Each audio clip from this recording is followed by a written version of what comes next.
It's Comic Spotlight! This time on Comic Spotlight, Melrose Larry Green, John Goodwin, BRENT JONES, and I'm your host, Videobob!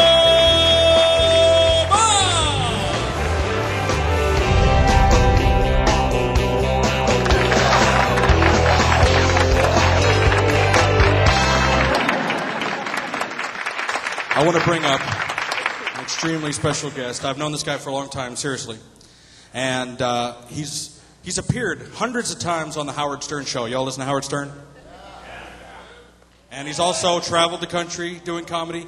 He's opened up for Jackie Mason. He's been in L.A. He's been in New York. He's been in Las Vegas. And now he's here in Dallas on the Comic Spotlight show. Ladies and gentlemen, from L.A., Melrose Larry Green!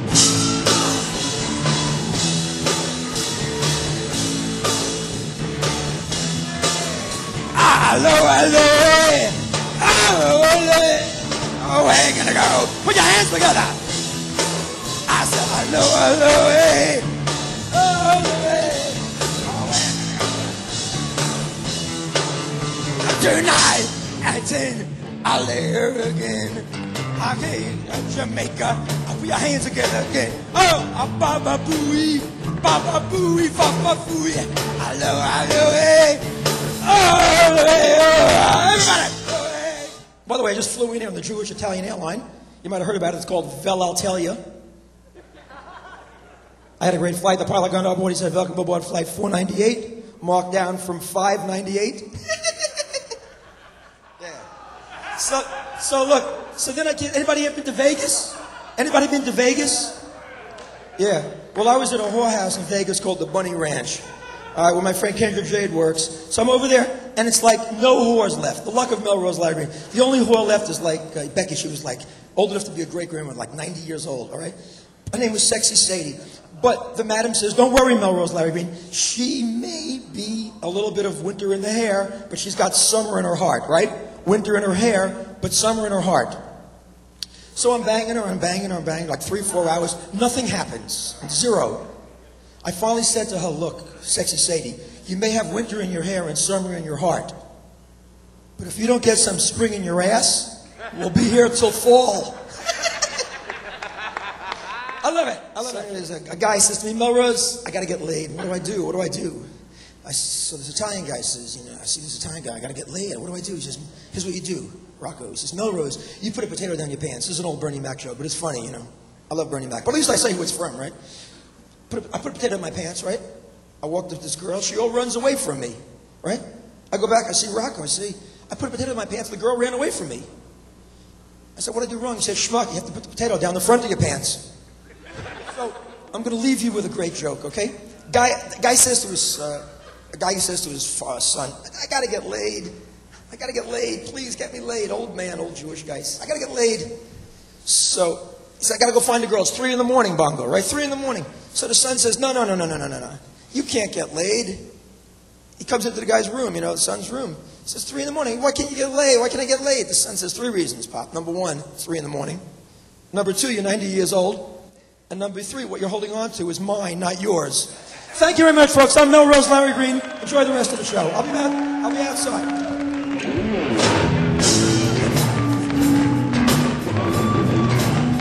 This guy is great.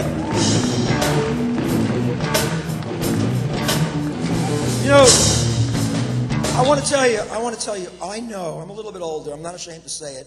I'm 51, but I know I look like I'm 50. Thank you. And that's one of my jokes, folks. And I've known Bob for too many years, and I know how hard Bob works and what he's doing. He's putting together a great thing, Videobob. And this, I want you to know how much I love this guy. I love you, Videobob. Thanks for the opportunity. Thanks a lot. Let's hear it for Melrose, ladies and gentlemen. Came all the way from L.A. to do that. That's what this guy does. He's a man of a million voices. So we want to bring out on stage right now John Goodwin, the impressionist.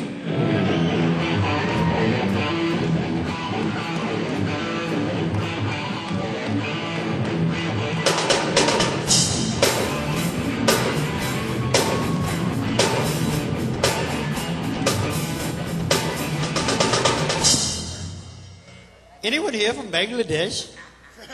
Could I have a ride home? Meet me after the show, please. Thank you. My name's John Goodwin. I do a lot of voice impressions.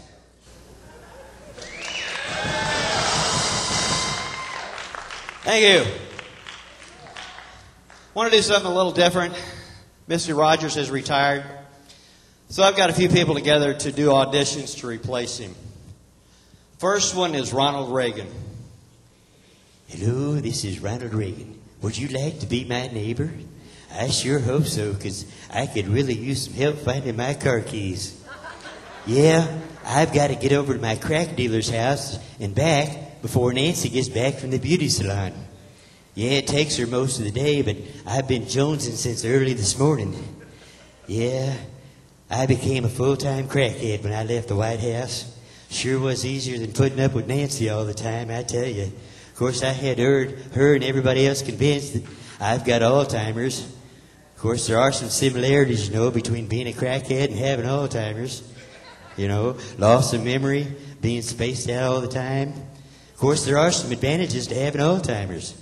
You make new friends every day. You can hide your own Easter eggs. You can wrap your own Christmas presents. And they can't tell if you've been smoking crack. Well, come on, neighbor. I'll introduce you to the crack dealer to the rich and famous. Maybe you can convince your wife that you've got Alzheimer's too.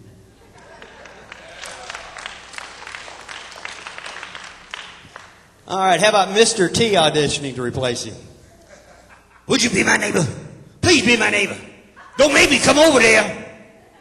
I pity the fool. Don't want to be my neighbor. Huh. Thank you. Jack Nicholson auditioning to replace him. Ooh, wait till they get a load of me. Ooh. Would you like to be my neighbor? Guess you'd like a prize for that too, huh? Like to come over and swim some laps in my pool? Would you like to be my neighbor? Ever dance with the devil in the pale moonlight? Well, you can't handle my neighborhood.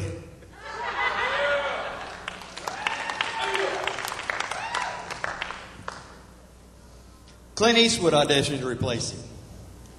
Have to ask yourself a question. Would you like to be my neighbor? Well, would you, punk? Go ahead, make my day. Thank you.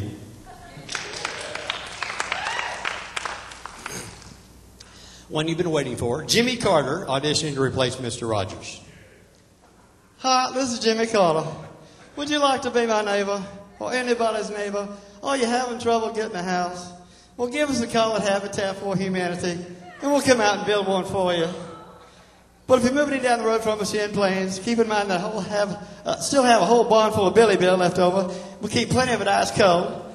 We even got Secret Service agents working in the marijuana garden this year. Got a hell of a crop. So if you're in the neighborhood, just stop by and get high with us. Would you like to be my neighbor? I bet you would.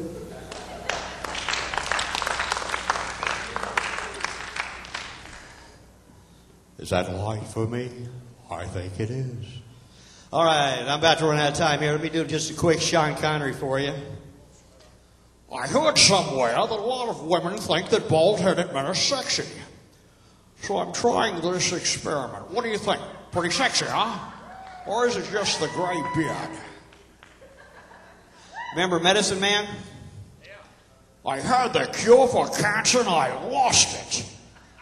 Well, that doesn't do my brain tumor much good, you know. It's all right, Bubba. You come on over to Bubba's hospice after you have your chemo. We'll make sure to get your appetite back. Well, that's my time. Thank you very much for coming out. Oh, there's Bob. Thank you, Bob. John Goodwin, ladies and gentlemen.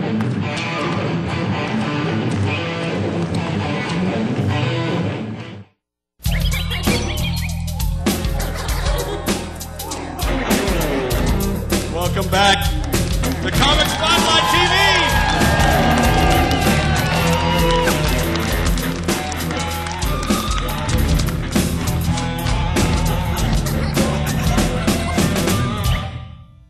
Thank you very much. I'm an Elvis impersonator and dancer at Chippendales on my spare time during the day. I'm going broke.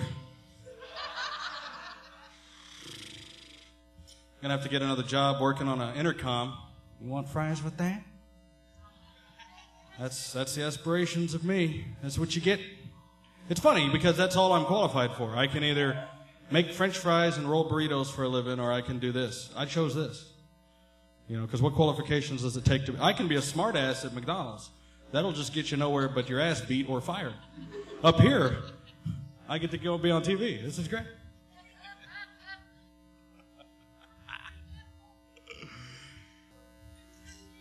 Anyway, ladies and gentlemen, our next comic has toured all around the country, and he's pretty much known as the middle-aged white guy. Ladies and gentlemen, this is Brent Thomas.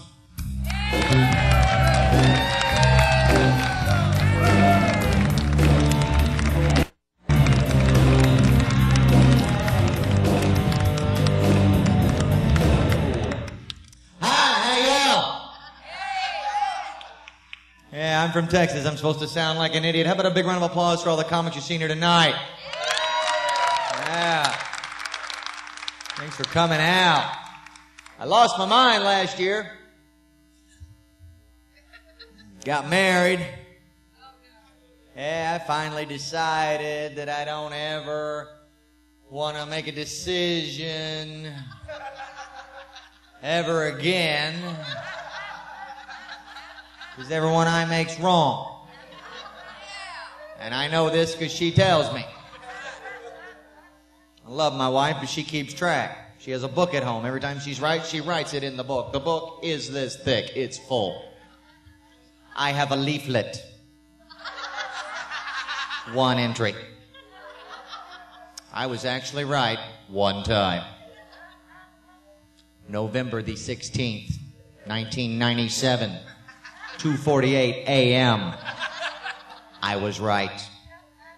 And I made her admit that as I bailed her ass out of jail. Should have paid that speeding ticket, huh, honey? She was, okay, you were right. And I'm dancing in front of Lou Stewart. Thereby proving I am a middle-aged white guy because I can't dance. But the first rule of dancing is don't care what other people think. Once you get past that, it's real easy.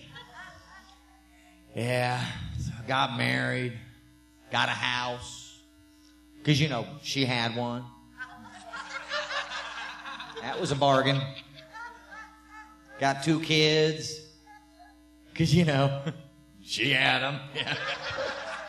That wasn't a bargain. Oh, I love them. We all get along, but it's quite a trip going from single guy to instant dad, especially with teenagers. My stepdaughter's 14. She's beautiful. She lives with her dad. Thank God. I am not prepared to deal with a hottie going through puberty, you know. So my 18-year-old stepson lives with us. He's 6 feet tall, size 13 feet, so full of himself, it's amazing. I've already called my parents 8,000 times and said, Mom, Dad, I am so sorry. I had no idea the hell I put y'all through. And all that crap that you told me in high school that I didn't listen to, good advice, Dad, good advice. And that's when my dad would say, no, he can't stay with us, and he hangs up. My stepson's got about 4 inches reach on me. About once a month, he gets all cocky. Gets right up in my face, and he goes, I can kick your ass. And I just stand my ground, look him in the eyes, and say, maybe so. But I'll still have a place to live. And he calms right down. He's hairier than I am, brags about that all the time. I can grow a bigger beard than you. Watch this. All of a sudden, beard starts coming out. So I'm going, brag on, monkey boy. Because here's you in 2 years. Dude, I got a date tonight. Help me shave my back. I'm so proud of him, though. He's in the Army now, man. He the very weekend after September 11th, he walked into the recruiter's office and he goes, I want to kill those guys! The recruiter's just big grin on his face. Well, sit down, son. We'll sign your ass up. Yeah. He's in Fort Benning, Georgia right now. He's doing, 300 push-ups a day, running 5 miles a day. I can't wait to see the monster that comes home for Christmas. He's getting his own turkey. Here you go, son. Just watch him inhale it. Because that's pretty much what it'll be, I'm sure. So got married, got a house, moved in with her because that's what you do. Went down to change the address on my driver's license. I now know why everybody hates the picture. It's the sadistic people who work at the DMV. I go down there, fill out their form, give the lady her $6. She goes, well, we got to take a new picture. So I step up on the line. She goes, I can't believe you have on that shirt. And I go, huh? That's what I'm stuck with. If I get carded, I have to have somebody else in line goose me so I can look like my license. I'm trying to get into a nightclub. They're going, hey, dude, this does not look like you. I'm like, now. And they let me in. And expect to spend the day, man. Here in Dallas, they have a ticket machine like Baskin and Robbins. Please take a number. So I take my number. It's 294. I walk in the next room. There's a big digital readout. Now serving number 6. There's like 300 ticked off adults. Nobody's happy. And in the middle of this lady apparently had just gotten her cell phone that day. She proceeds to go through every type of ring that the cell phone has. Yeah, that's boring.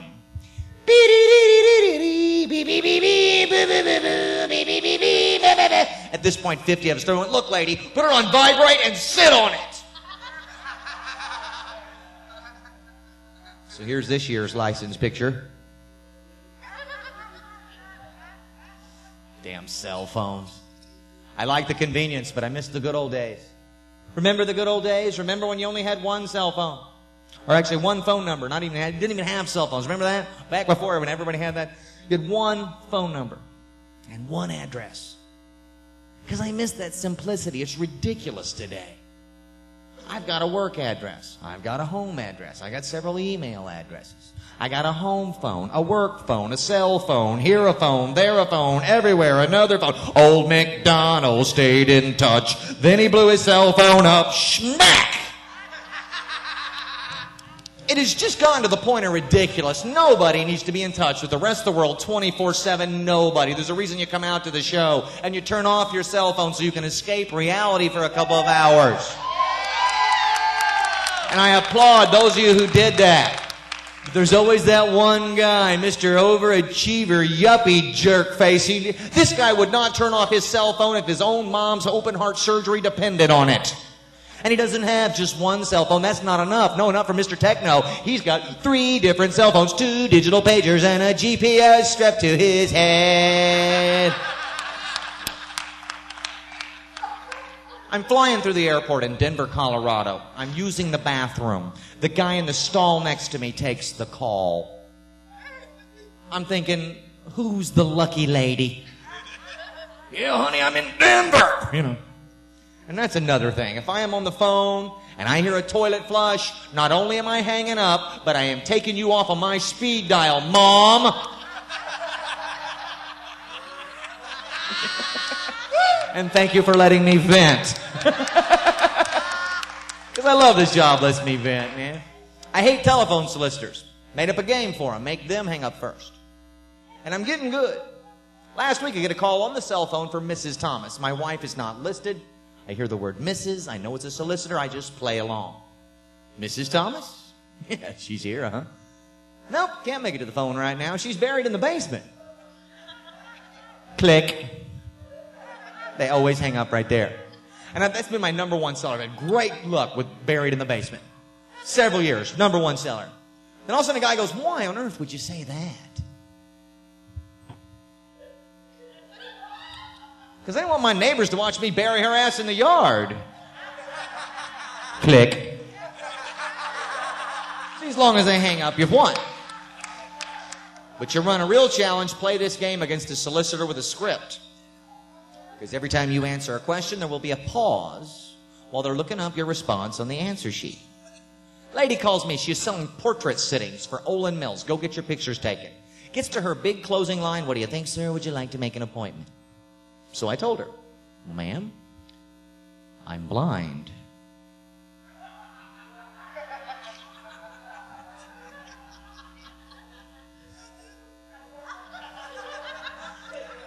After a pause, I hear, damn.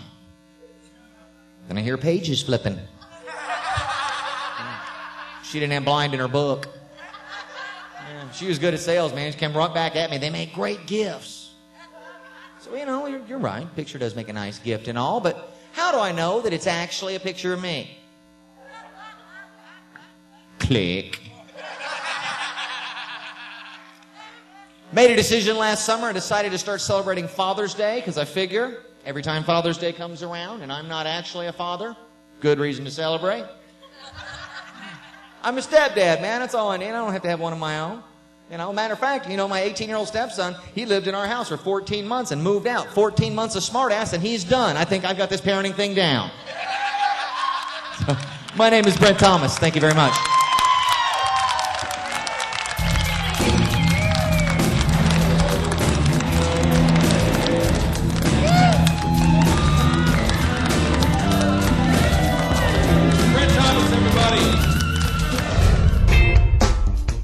Spotlight is an RCM media production, videotaped in front of a live audience at the Lakewood Theater in Dallas, Texas. For more information on how you can get tickets or be a guest on Comic Spotlight, visit us online at www.comicspotlight.com. This is Videobob, and I'll see you next time on Comic Spotlight, comedy for Generation X.